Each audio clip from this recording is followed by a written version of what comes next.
Hello there, Nick Davis here, and we're going to be checking out White Dwarf 242, February 2000. This issue was put together back in probably October 1999.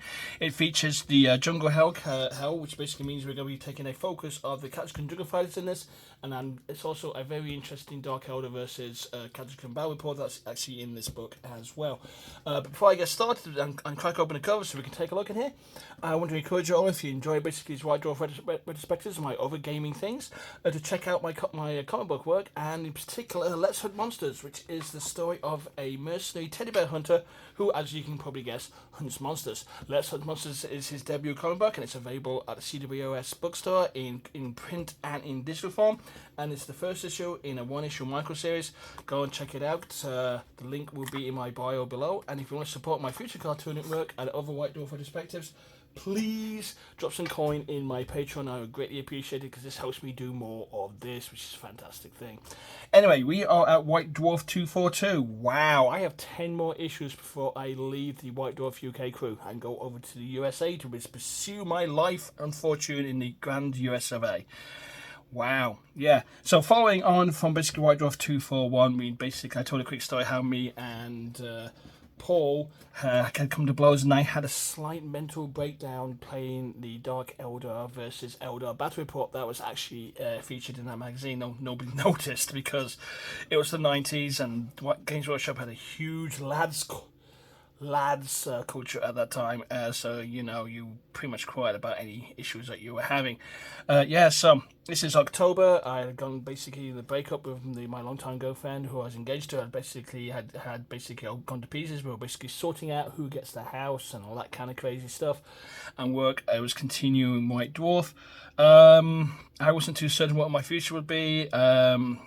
Me and Paul had come to blows. Well, not to blows. Had a couple of arguments about basically. I actually said to him, if he was going to be mocking my work going forward, that basically I'll just do the nuts and bolts work that's in the magazine, and he can find other people to write content for him. Yes, I was that annoyed. It was an interesting time indeed. But I was still working on White Dwarf at this time. This is White Dwarf 242. We have 10 more issues here before basically we reach the end of the journey. So enough of basically some of the background work. Let's crack open the issue and see what's going on inside this fabulous book. By the way, I really love this camo White Dwarf logo just here. Opening it up, as you can see, the cover is by Carl Kablinski. I don't think I ever met him in person. If I did, I do apologise, Carl. I do remember this is over 25 years ago, and my memory is like Swiss cheese to say the least.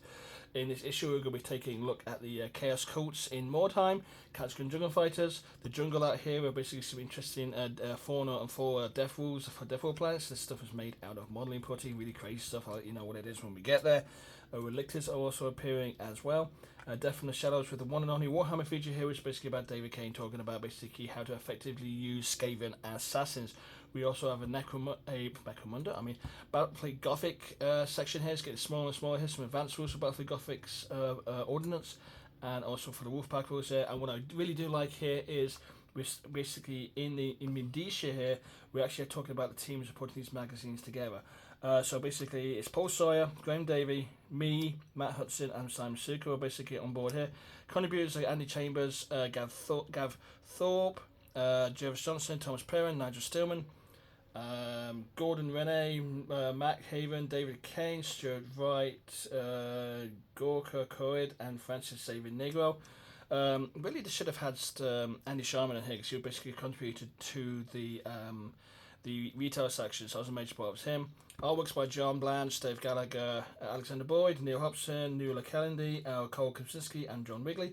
Heavy metal team is Owen Branham, Matt Parks, Martin Foote, Mark Jones, Keith Robinson, Neil Green, Robert Baker, David Jones, Dave Thomas, Joe Hill, and Chris Smart. Now, I know it sounded like I was kind of hesitating when I was going through that there, but I got the one type of glasses on to see type that is that small. It's like 8-point times. Oh my gosh. Anyway, let's channel the page and see it goes loose. First, we'll start off with the Fat Bloke editorial. He is talking about basically his writer's guidelines. This is the White Dwarf basically encourages you to basically submit work to us.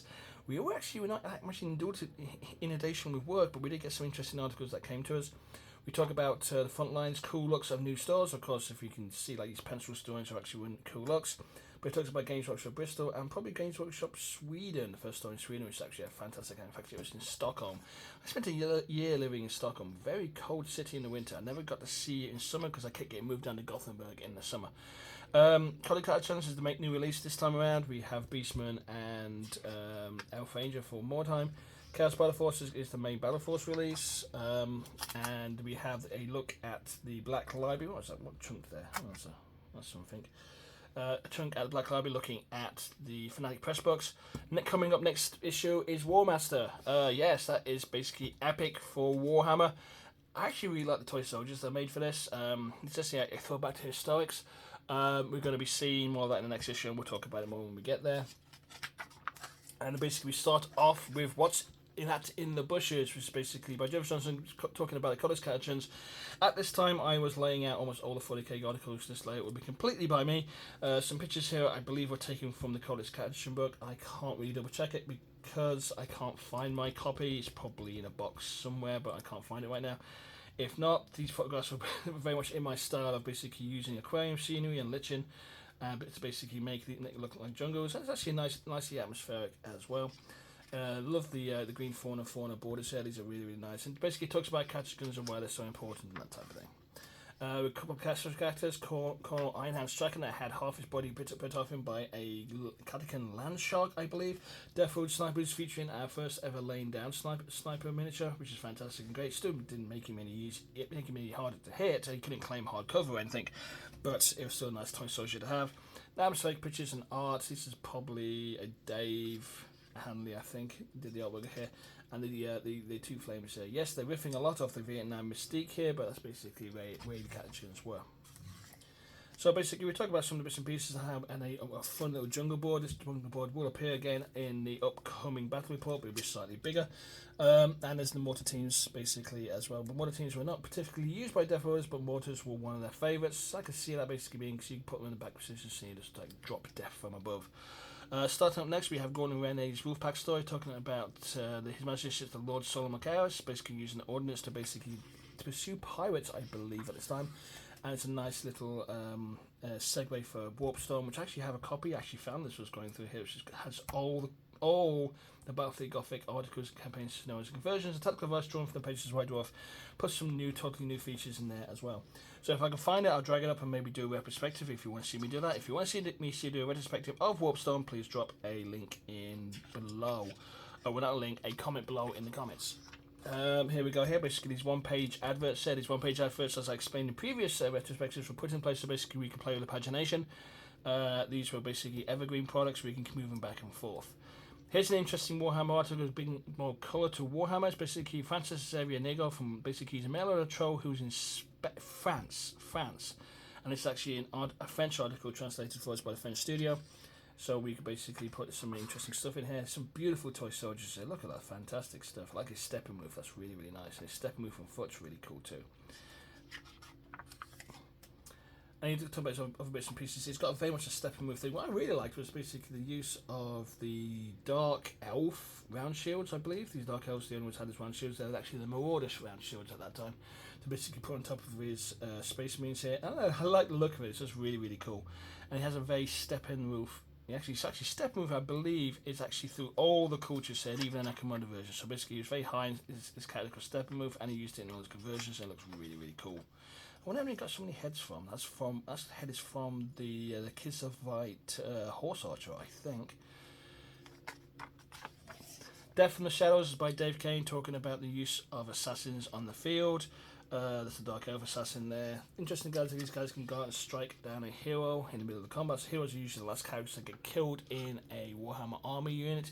So if you could take out the champion or the hero with the assassin, you can definitely basically cut down the effectiveness of the forces that are fighting against you. Especially stuff like gobbles. Gobbles are insanely easy to kill, but the champions are a real pain in the butt to get rid of. Especially if you have the Bad Moon Banner and they can strike first with two-handed weapons. Really annoying that. So basically it's talking about the assassins and the usage of them. I'm actually surprised we don't actually put any rules in for other races having assassins as well, because that feels like a very Empire thing that would happen too as well. Yes, I'm thinking about the Assassin's School from Discord, but I was basically talking about that just now. Warg Thingduffer, Orcs from Stuart's favourite army. Basically, this is Orcs Thingduffer. Look at that battle wagon. That's absolutely freaking amazing. Stuart White basically did a huge Goth army, no metal and chrome, and a fantastically looking force for it. Even though I do say so myself. Nice look at the Orc buildings there as well. There's an even bigger picture of the Orky battle wagon. Oh my gosh, that is huge. He saw Adrian Wood's battle wagon in the Codex Orcs and so set about basically building his own. One of the wonderful things about doing Orc conversions is you're going to stick things together and it all kind of makes sense. And I kind of looking at bits and pieces in that. This is insane. The amount of plastic pieces that went into this toy soldier. But let's be fair, back in the day we had access to basically half-price products and toy soldiers by the weight. So basically this is not out the remit of somebody from Games Workshop to build. And Orcs are actually a lot of fun to build, especially in the Gorka Morka phase, because they're giving back their savageness and making them a lot more fun. And got away from basically the silliness of some of the clan stuff. They got very cartoony and comical with that. Black Library Irish probably had bigger memory than the entire White Dwarf, but they were building everything in Photoshop at that time. I guess basically the uses of programs like InDesign or Quark Express was probably beyond them. Here we go. This is Town Crier. As I talked about Town Crier before, Town Crier is put together to basically look like it is a news sheet printed on the streets of 16th century England, or in this case Mordheim. And it's basically lots of fun bits together. Basically, I love the way basically the typography doesn't quite work. It's just off his hand. Matt Hudson made this entire section was him, and he had fun offsetting things and basically breaking all the leading and layout rules that he probably could. Thomas Perrins basically talks about the incoming Town Crier. That's going to be the new Fanatic Press. And the basically upcoming toy soldiers that are coming. We've got the Toy God Dakotas. I really like these guys. Chaos on the Streets is talking about skirmishes between multiple warbands. The appearance of elves at Mordheim as well, and these are elf rangers, and the witch hunters as well. It's a witch hunter battle report between Paul and Jean-Paul Visigotti. Follow the Dog Gods is basically focusing on the old world chaos worshippers. This is non-denomination, so basically that's basically the call the glory of chaos, unrestrained or united or whatever it may be. I really like this chaos cultist guy here. This is actually really nice. I thought it was really neat, and this a possessed spawn thing was a nice model too. The good thing about Mordheim is you can actually bring in toy soldiers from from basically any of the bands and just pull them together. This really was a fun skirmish game. Fantastic, I loved it. Costs of miniature role playing and battle gaming all at the same time. So that's probably what Kill Team inspired the use of Kill Team as well. Looking about his chaos on the streets is basically how to basically fight multiple games. Multiple player games, and they are chaotic. I played a couple and they were people coming in all over the place, but it was fun, especially basically you try to make alliances for the player next to you and they always betray you. So basically some good games. Then we have basically some of the scenarios to go with these multiplayer games: the treasure hunt, the street ball, the lost prince, you're trying to find basically the prince to save him, and of course there's money involved, so basically treachery abuts. The Wizard's Mansion was actually a fun one to play as well because you can pick up magic items. The pool, the ambush, and the monster hunt. The monster hunt was kind of fun because basically you're supposed to team together to basically hunt out monsters from the ruins to make a safe area, and it never goes well because you end up stabbing each other in the back. We have a flame template here, which is basically the same size as the 40k flame template in case you needed it. I think you can actually get this flame template in the Warhammer box set as well. Great Beasts of Mordheim is talking about some of the beasts you might actually encounter in Mordheim. The scariest thing in the Great Beast chart was basically you could encounter a young dragon. I can't even imagine a young dragon sitting around in Mordheim, and if you just stumble over, that's absolutely terrifying. But hey, should be squiddly things and things coming out the sewers and that kind of fun stuff.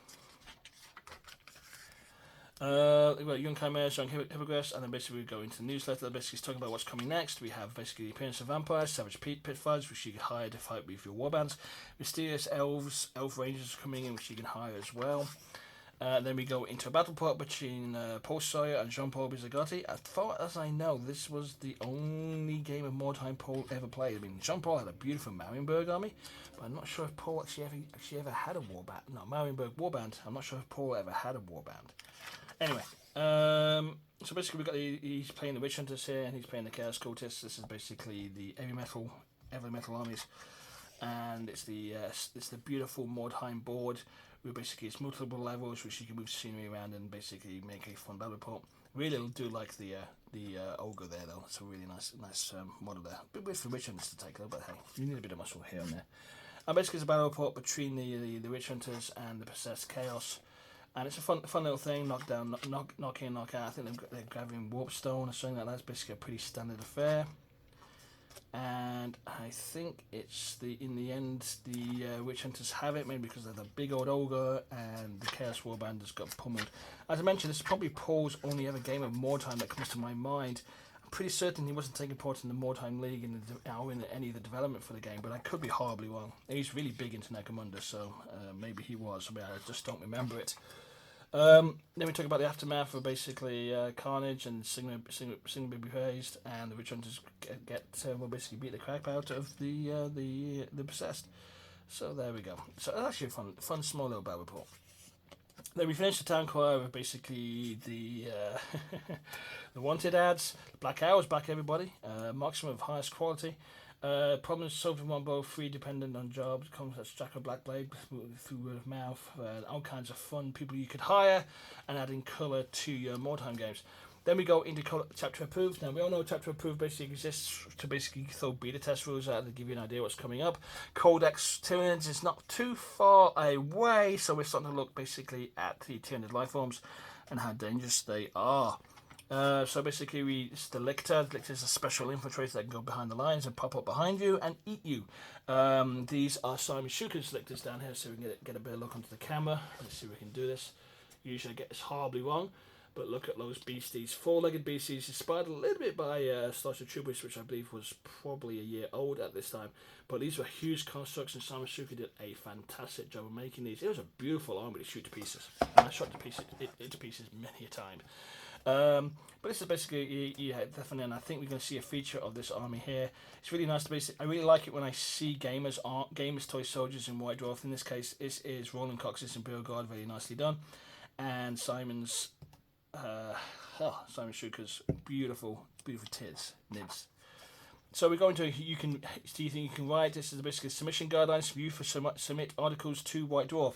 If I really thought about it, and I didn't get it at that time because of my history with White Dwarf, and I kind of just wanted to leave it all behind, I should have basically kept a lifeline going with White Dwarf to basically submit articles here and then for Paul, but I don't know. It was a weird period at that time.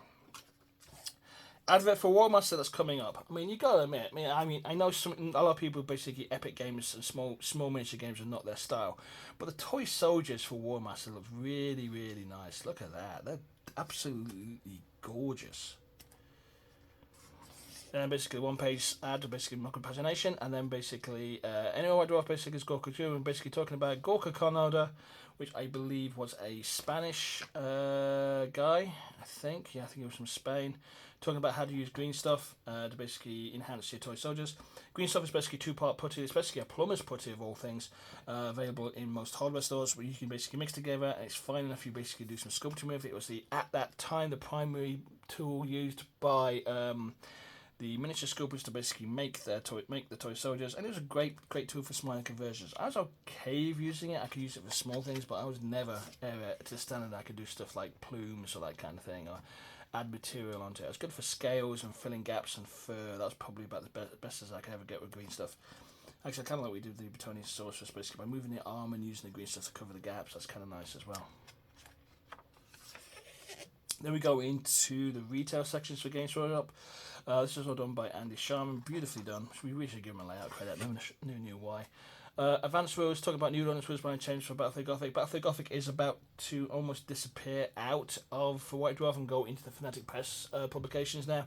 And it's basically advanced rules are basically how to use torpedo bombers and orbital mines and master turret fire to basically protect against ordnance. Because ordnance was insanely powered. You could lose your escorts. A bombing one for a set of bombers could destroy a capital ship. It was nuts. Base for Impact, questions and answers about the Gothic, so basically get some Q&As out of the way. Let the Galaxy Burn is a very small advert for the Chaos Battle Force for the $40 box set. This would be $160 in new money, £40 and $160 in new money, featuring the same amount of toy soldiers. Chaos Spiky Bit Rhino. As I was mentioned before, I really like the Chaos Spikes there. Very little in a way of metal in there. It looks like it's old plastic toy soldiers. So wow, yeah. So we did like one page on this. I guess we had an idea where basically we could move the page around because look, it's got no predominance apart from being in the center. It's a jungle out there. Hostile terrain in Warhammer 40k by Gav Thorpe and Nigel Stillman. Nigel had this really weird putty that he was using at this time. It was almost foam like. And it was really weird to touch. It was like, it had a weird texture feel to it. But anyhow, so basically they made a bunch of terrain. Some of you who are basically being 40k everything's World Trader Days will recognise some of these names. The Strangle Plant is definitely one of them. The Spore Tree is definitely another. Might have the Brain Tree in here as well. Let's see if that's a case. Oh yeah, they had the Brain Leaf. The Brain Leaf basically detached, hit you in the back of the neck, and basically controlled you. Like a little zombie, and then basically you died. Connect photos actually really nicely. I can't tell you how nice these all looks in the modeling materials you used. It was very cheap looking modeling putty. It looked like a foam like substance, almost like a DAS, but somehow looked lighter. Lots of garden wire was used here, and lots of paper. So there's no tools here for made out of any of these pieces that made it look impossible for you to basically build these at home. In fact, the use of garden wire was actually something I used a lot for my jungle articles, for my jungle trees. In fact, I think my jungle trees do appear in here. Actually, they are. It's one of my jungle trees.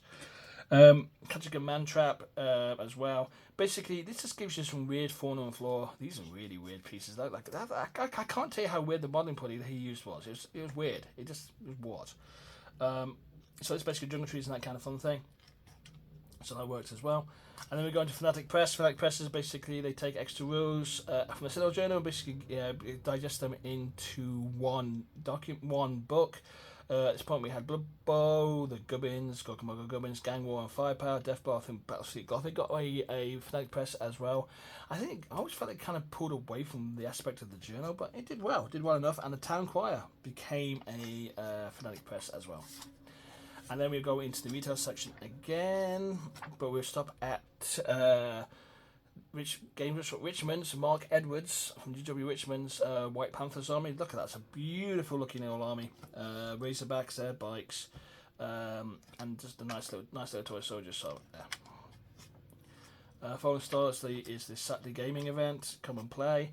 And my one and only article, which I wrote in this entire White Dwarf, was Covering Fire by Nick Davis. Basically, we're talking about Storm Troopers and their special weapons. I'm not sure why they didn't come out at the same time as the Stormtrooper toy soldiers, but you can get melters and flamers in here. I think my Stormtrooper squads, because they were heavy shock units, were given melters, so I made a lot of use of those. And I think you got an additional sergeant miniature out of this as well.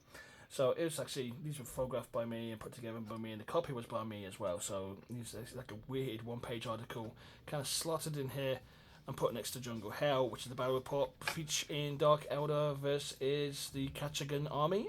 Keith Robertson returns, which I'm very glad to read in this report that he did. So he got a second chance to basically have a go at the Dark Eldar, which is fantastic. And Simon Sugar did the reporting, and we have a beautiful battle report here with Jervis Johnson commanding the Catachans, which usually means doom for the force that he commands. But Keith Robertson deserved this. He painted almost the entirety of the Dark Eldar army for heavy metal at that time under my guidance. So basically, have a Dark Eldar army, and he got a second bite of the apple to actually play a battle report where basically he didn't have to deal with me having a mental breakdown halfway through. And we've got some basically special plants in there and a couple of a nice little jungle board, and we're off. There's the pictures of the two armies together, which looks really good. The Dark Eldar Cabal, the Blackheart, and the Catachans Jungle Fighters. Actually, more infantry here. I'm always a favour of more infantry over tanks when it comes to Imperial Guard, because basically lots of guns pointed so it makes things fall over, and that's a wonderful thing. Also, we have basically these wonderful 3D maps done by Simon Shuka, so basically we're showing off the terrain even more. This is the evolution in basically how we started doing things. I really like the fact that basically Simon started doing this. He was always constantly pushing the envelope in how to do battle reports, and this looks really good. And this is a wonderfully laid out, and you can follow what's going on, and it's beautiful. I actually like the way the snipers are up there as well. And this just looks really good. I mean, the Dark Eldar flying around there, basically trying to make use of the jungle. The Catachans are getting involved as well, and this plays to the Catachans' strength in basically of ambushing and shooting. Though the Dark Eldar, which definitely would have the upper hand in terms of firepower. But it's a good little fight. Lots of fun things going on. And basically, it's a 4 or 5 point series. The witch is basically getting burnt out there by the Catachans. And the battle report there, we're basically the Dark Eldar losing the game. Oh my gosh, look at that. They lost the game. Yes, Dark Eldar didn't win a single battle report. And they could have won the last one, but that was on me. And James Johnson actually wins a battle report, which if anybody basically knows the history of battle reports in Games Workshop, they never really happened that much. And finishing up, we have basically the mail order section that was laid out by me, and as you put in my rules for basically laying out mail order section, was basically showing lots and lots of toy soldiers. Wow, look at that. I just want to basically give you guys lots of things to look at and drool over and ring around with pens and all that kind of fun stuff here. So you've got stormtroopers down there as well. That's actually really well done. Look at that. That's neat. Mordheim here, basically featuring lots of Mordheim stuff here. Look at that, Blood on the Streets, they're possessed. Again, basically using what you want to flick like things to the catalogue principles. Subscriptions coming up for journals, the Warhammer books, the Infernos. Lots of subs going on here, and of course the Chaos Battle Force really gets a small section considering what it was. And then we basically what's coming up, some mail order legend miniatures at this time here. Anybody remember the Gob Thrower? I remember that. That's fantastic. I remember reading that colour text for that back in White Dwarf one of the White Dwarf 101, I think. Where basically they tie up goblins and they throw them back at the enemy and cause fear and panic in the enemies that got there. Plus they got conversion kits and all kinds of fun stuff. So back in the day where you could order interesting stuff from mail order. Advance order for War Master, gaming on a whole new level. I got nothing but good things to say about the game system. It was really, really well done. I played like 4 games and I really enjoyed it. I never collected a War Master army myself, but it did work really well. And this is a throwback to basically Rick Priestley's love of historical war games, basically the tiny 6mm Roman Centurions and that sort of thing. Right, dwarf delivered to your door, and we finish it off with a look at what's coming next. There's a Sentinel article, which I know I did, the War Master article as well, and Mordheim, basically we've got orcs and goblins in the city and down, because you know all kinds of crazy stuff that happened there. And there we go, my friends. That is, let's get it nice and centered. It's White Dwarf 242, February 2000. Thank you for sticking with me through this entire review. You can like and follow my stuff. It's going to be around here somewhere in some poppy up stuff. Please share and hit the notification button so if you want to basically subscribe to the remaining 10. Actually, it's 9 now. We have 9 more of these to go before we end my White Dwarf run. It was pointed out to me today that basically I was around for a significant part of Paul Sawyer's White Dwarf run. I did over 30 White Dwarf issues with him, plus some work going into 253 and probably 254, which is remarkable. Wow, what a thing to hang your hat on. Anyway, we're not near the end yet. We've still got 9 more issues of Joy to come, so look out for my next retrospective. So we'll come to you the same time, same place next week, barring any weird life incidences. And I thank you for listening and coming this far with me. Please drop some coin into my Patreon if you can. Support my cartooning work by picking up a copy of Let's Run Monsters, and I will see you again very soon. So until then, play well. Bye bye bye.